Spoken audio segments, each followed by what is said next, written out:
அப்புறம் 3000 பேர் சாருங்க. இப்படி எல்லாம் கேட்டோம்னா அந்த பொண்ணு பதில் சொல்லாது. அவளை வேற மாதிரி விசாரிப்போம். அப்படி சொல்லு போஸ்ட்மேனு. போஸ்ட்மேனு ஏதோ வித்தியாசமா விசாரிப்பார் போல் இருக்கு. கவர்மெண்ட் உத்தியோகம் இல்ல, அவர் கேள்வி ஒரு டைப்பா இருக்கும். கேளு கேளு. யாராவது ஒரு பத்தினி பேர் சொல்லுங்க.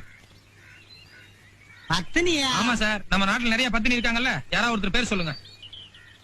அப்ப அங்க கேக்குறேன் எங்களை கேக்குறேன். பரவாயில்ல, நீங்க சொல்லுங்களேன். அதுல ஏதோ விஷயம் இருக்கும் போல் இருக்கு, சொல்லுங்க. பத்தினியா? கண்ணகி. அப்புறம் சீதா. நீங்க யாராவது ஒருத்தர் பேர் சொல்லுங்க. நான் தானே பத்தினி. பத்தினி நலாயினி. நலாயினி.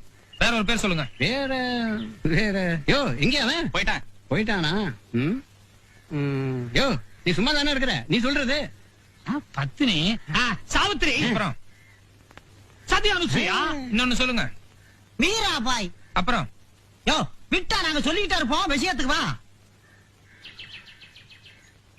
பத்திரின்னு சொன்னதும் இத்தனை பேருக்கு பேர் சொன்னீங்கல்ல, யாராவது ஒருத்தராவது உங்க அம்மா பேரு இல்ல உங்க சம்சாரத்து பேர் சொன்னீங்களா? பத்தினி. பத்தினி. ஆமா ஐயா, பத்தினி தான். ஏன் உங்க அம்மா பத்தினி இல்லையா? இல்ல உங்க சம்சாரம் பத்தினி இல்லையா? இல்ல